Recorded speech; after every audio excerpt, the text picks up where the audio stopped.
Friends जय जगन्नाथ मुझे नहीं आसी गोटे सुंदर रेसिपी छतु मसला। आपण मैंने तो छतु मसला बहुत थर बनई थे कि थे एमती स्टाइल मो तरीका बनातु देखो बहुत बढ़िया लगे बहुत टेस्टी रुटी सहित भात सहित आप सब खाईपारे। तो चलते स्टार्ट करवा।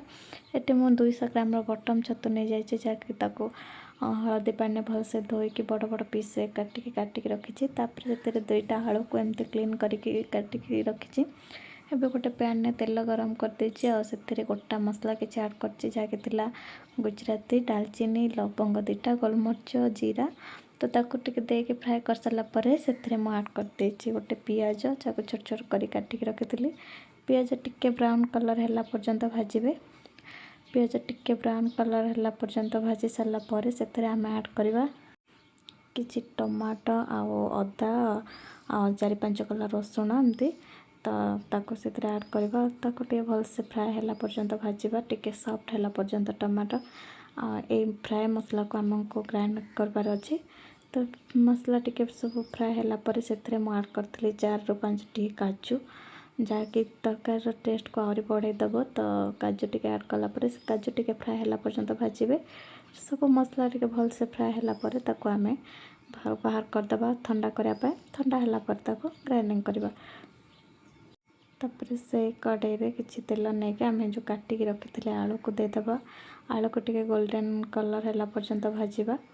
तो आपण मानक जदि मो रेसिपीटी भल लगी प्लीज़ लाइक आउ कमेंट करेंगे। चैनल टी को सब्सक्राइब करने जमार भूलें नहीं। तो देखो आमर ये आलू भी पूरा गोल्डन ब्राउन कलर है बहुत सुंदर भाव भाजी हो जाए। आम गोटे जगह को बाहर करदे। बाहर कर सारा पर से पैन में जो तेल थी से मोटी फाड़े टमाटो आ फाड़े पियाज को आम जमी चिल्ली रे पकाओ सेमती टाइप कोला छड़े देचे टिके जस्ट क्रंचीनेस थाए कि सॉफ्ट है पर्यंत भाजबे। भाजिकी आड करेंगे। आपण मैंने चाहिए कैप्सिकम भी ऐड करेंगे। तो मो पाखे कैप्सिकम अवेलेबल नाला तो मुझे नी कैप्सिकम ऐड कले भी आहरी बढ़िया हे।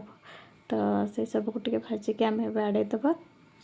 से सब आड़े सारा पर आम पुणी से पैन रे जो काटिक रखी छतु को देदेबा भाजवाई। आपण मैंने चाहिए छतु को सेमती भी करें ना भाजी भी पारे। तो मुझे ये भाजी देती कहीं छतुर बेसी पानी अंश टे बाहर। तो ये छतु दे देती छतु को टिके एपट सेपट करके भाजला से तो कुछ पानी बाहर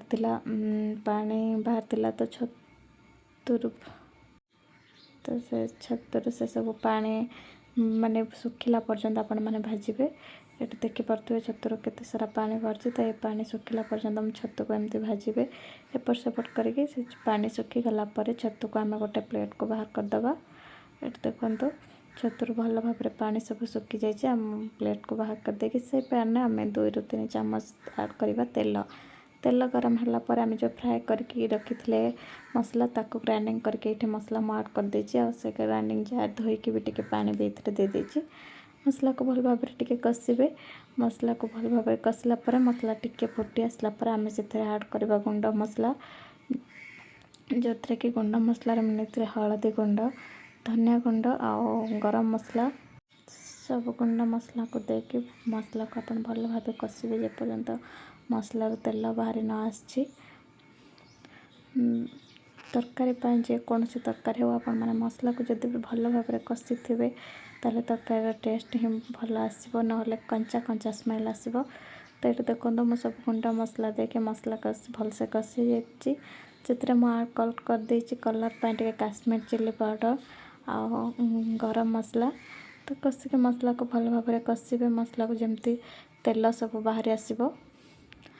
तो ये देखो मसला भी भल भाव आम कषि गला। ये टाइम आम ऐड करवा आगे भाजिकी रखि आलू को देके आलू को भल भाव एपट सेपट करके भल भाव कषिबे टे मझे घोड़े घोड़े कषुवे मसला को।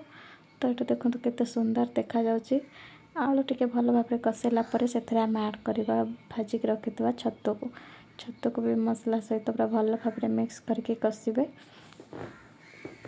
भल भाव मिक्स कर कषिला आम से ऐड करवा जो आम पियाज टमाटो कंचा लंका फ्राए करके रखी थे ऐड करदे। ऐड करके भल भाव टे कषा तापर आम लास्ट देवा स्वाद अनुसार लुण पकेवा। लुण पकई सारा ପୁଣି ସବୁ କିଛିକୁ ଭଲ ଭାବରେ ମିଶାଇକି ଭଲ ଭାବରେ କଷିକି ଆପଣମାନଙ୍କ ହିସାବରେ ଆପଣ ଯେତିକି ଗ୍ରେଭି ରଖିବାକୁ ଚାହୁଁଥିବେ ସେହି ହିସାବରେ ତରକାରୀରେ ପାଣି ଦେବେ। ଗରମ ପାଣି ଆଗରୁ କରିକି ରଖିଥିବେ ତ ଗରମ ପାଣି ବି ଦେଲେ ହେବ, ନହେଲେ ନର୍ମାଲ୍ ପାଣି ବି ଦେଲେ ହେବ। ତ ଆପଣମାନେ ପାଣି ଦେଲା ପରେ ତାକୁ କିଛି ଟାଇମ୍ ଘୋଡ଼େଇ ଦେବେ। 15 ମିନିଟ୍ ଭିତରେ ସିଓର ତରକାରୀ ହେଇଯିବ। ତ ଆପଣମାନେ ପାଣି ଦେଇକି ଭଲ ଭାବରେ ତାକୁ ଟିକେ ମିକ୍ସ କରିକି ଘୋଡ଼େଇ ଦେବେ। ଘୋଡ଼େଇ ଦେଲା ପରେ ଦେଖନ୍ତୁ ଏଇଟା ଆମର ତରକାରୀ ଭାବେ ପୁରା ଭଲ ଭାବରେ ରେଡ଼ି ହେଇଯାଇଛି। କେତେ ସୁନ୍ଦର ଦେଖାଯାଉଛି, ଆପଣମାନେ ଦେଖନ୍ତୁ ବହୁତ ସୁନ୍ଦର ଦେଖାଯାଉଛି। ଭାତ ସହିତ ଖାଆନ୍ତୁ, ରୁଟି ସହିତ ଖାଆନ୍ତୁ, ବହୁତ ବଢ଼ିଆ ହେବ। ତ କେମିତି ଲାଗିଲା? ରହିଲି, ଜୟ ଜଗନ୍ନାଥ।